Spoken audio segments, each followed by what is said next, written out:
The Oscars have rolled around again and I have watched all 10 of the Best Picture nominations, and I'm going to talk you through. Some of these are really good and some of these are Frankenstein. So we're all on the same page. The 10 nominated films are Bugonia, Hamnet, One Bottle After Another, Sentimental Value, Marty Supreme, Train Dreams, Sinners, Frankenstein, The Secret Agent, and F1. I thought pretty long and hard about my ranking. It wasn't an easy decision, but my last place is Frankenstein. Frankenstein is a pretty standard retelling of Mary Shelley's book. You know, you all know the story. This just felt really shallow, and I know they had a really big budget, but I think sometimes when you have a massive budget, you lose creativity. I just think there were too many extras. There was a man in a very prominent position as an extra who I could just tell was an extra, and it just took me right out of the film. Also, the film ended on a Lord Byron quote, which was firstly completely, you know, irrelevant to the film. But also, why aren't we using a Mary Shelley quote? Netflix, please explain yourself. Frankenstein had the third biggest budget of these 10 films. It had a budget of £95 million. This had more money than creativity. I think it felt shallow and sort of like cheap. I wanted more heart and feeling than extras.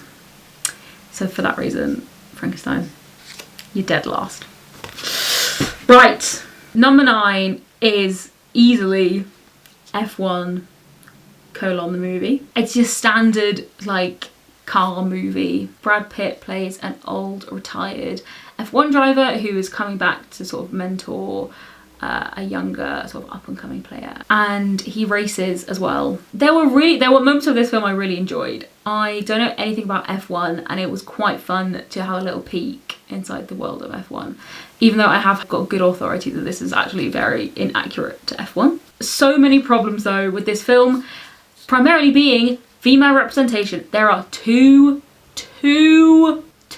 women in this film that have anything to do with anything, and their representation is shocking. They obviously were just like, women aren't going to watch this film, so let's just they're just irrelevant, and that is just so wildly unacceptable and not okay. I enjoyed watching the cars go fast and there were stakes, and for me this is more memorable and I feel less angry about it than I do about Frankenstein. This film had a £237 million budget. Like, this is crazy expensive. For context, the second most expensive film on the list is One Bottle After Another, that had a budget of 139 million.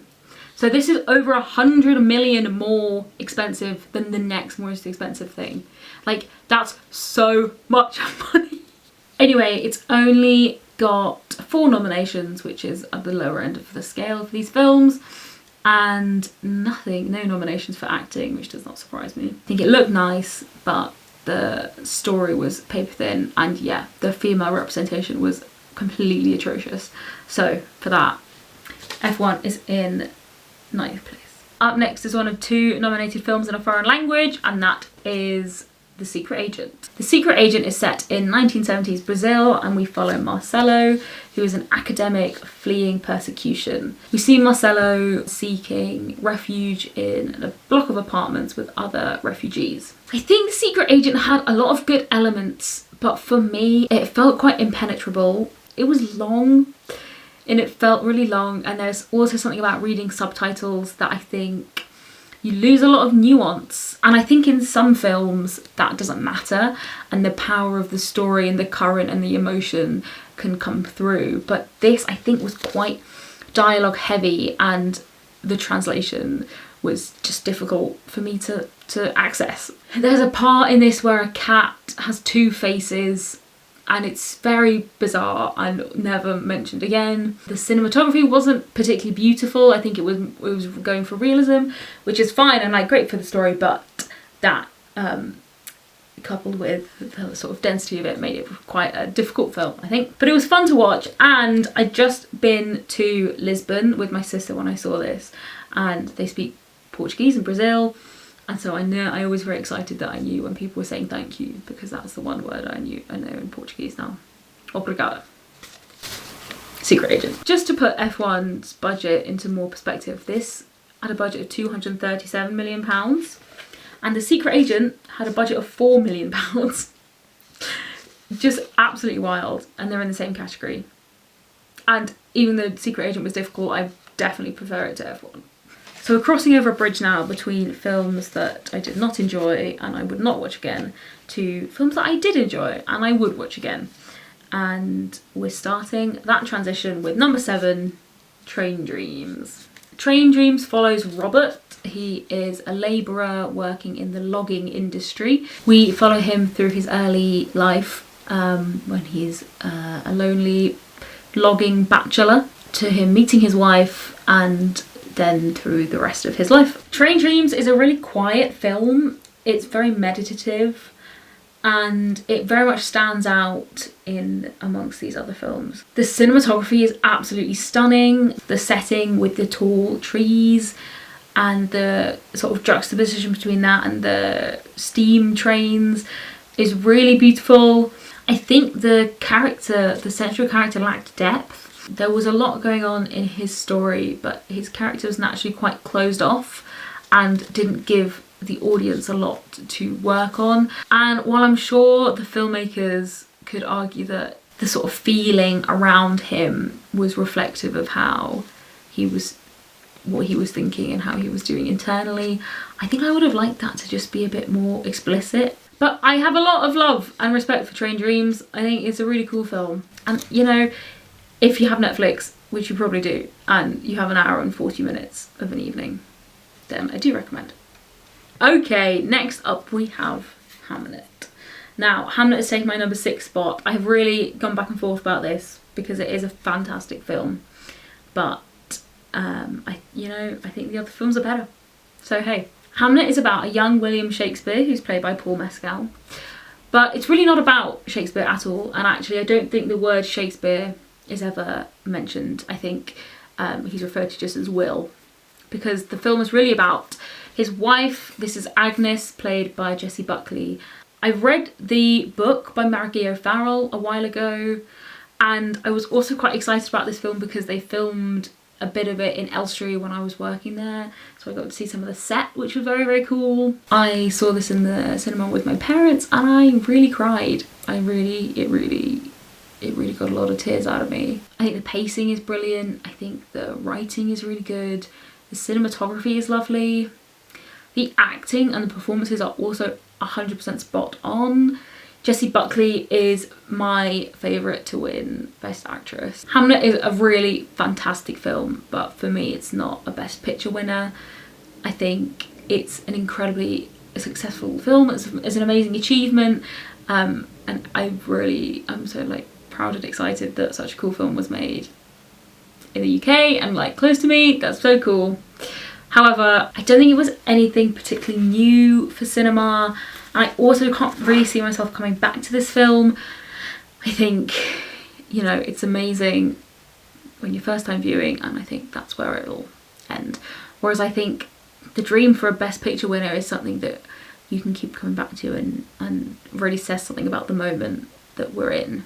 A lot of love for Hamnet though, a lot of love. Okay, top 5. We are in top 5. My number 5 is Marty Supreme. Marty Supreme follows the titular Marty, played by Timothée Chalamet, in 1950s New York. He's a table tennis player trying to give the sport a higher profile in the US and also compete in competitions while having absolutely no money and an extremely sort of chaotic life. I really didn't want to enjoy this film.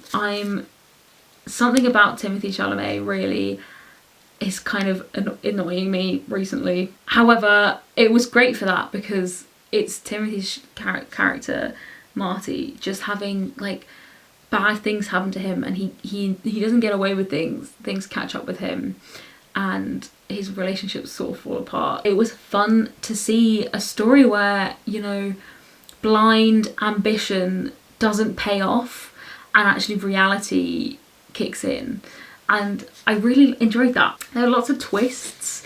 Whenever you think you're sort of settling into one film, it'll do a bit of a knee-jerk turn and go somewhere else. The stakes felt really high and really low at the same time. I think the story concluded really well. I really didn't like the final shot.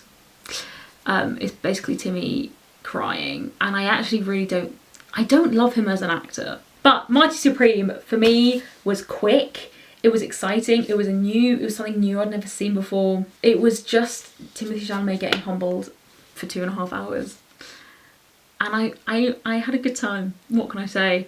So that is my number 5, Marty Supreme.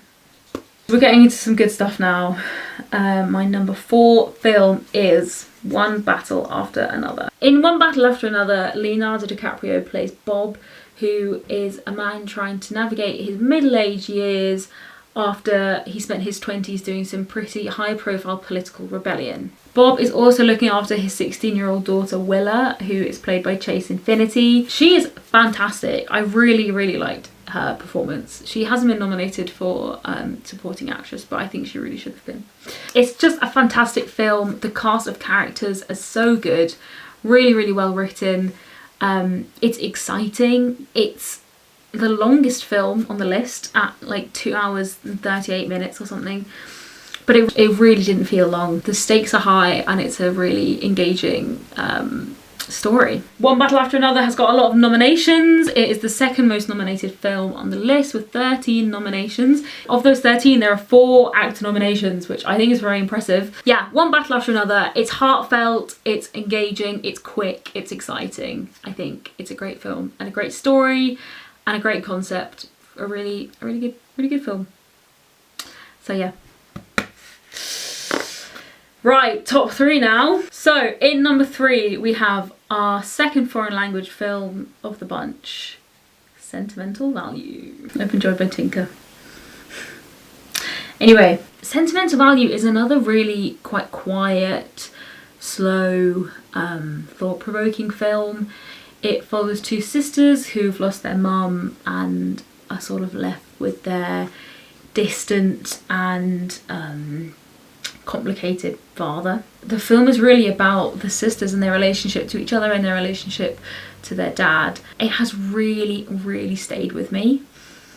The performances in this film were incredible. I really wasn't expecting to be so moved by this, and I think it's grown on me a lot as time has gone past. I think about this quite a lot. I think the performances were phenomenal. It was subtle and so well written. And this is an example, so this was also subtitled, but I've really never felt like I was missing anything from the characters. Yeah, just a really lovely film. My number 2 spot is Sinners. Sinners is a movie about vampires, but it's also about family and music and race and America and all these interesting themes. It felt like a really new and interesting and exciting take on like a vampire story, and there was one 5-minute scene in the middle which was one of the best sort of 5 minutes of cinema I've seen in a very, very long time. It's a dancing scene. It's not even particularly all that connected to the plot, but it was just so well realised, and the elements that get drawn in through race and dance and music are really, really good. There has been a lot of buzz around Sinners. It has had 16 Oscar nominations, which is a record-breaking number of nominations. That being said, I don't think it's going to win Best Picture. I think it's an incredible picture and I think it's totally admirable, but I don't think it's going to get the top spot. I think it is going to win for a lot of other things, and I think Michael B. Jordan is going to win Best Actor because he's up for lead actor, but I don't think he's going to get Best Picture. Yes, Sinners is quick, it's moving, it's exciting, it's an easy watch, and I think it's quite a crowd-pleasing film. And that, I think, is really admirable in itself, and there's a lot to be said for making a fun, accessible, exciting film. It has been pipped to the post though for me by my number 1 film, which is Bugonia. Now, Bugonia is a wild film, and I really don't want to say all that much about it, because I think if you can go into this film knowing as little as possible, then you'll have a great time. There's essential 3 characters. Emma Stone is one of them, and her performance is fantastic. She's acting alongside Jesse Plemons and Aidan Delwis.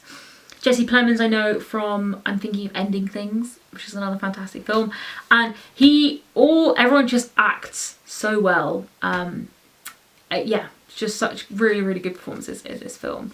And Emma Stone shaves her head in real life. She really did shave her head for this role, which is always impressive. Bugonia is a small story. The scale of the story is small, and it's quick, and it's really well written.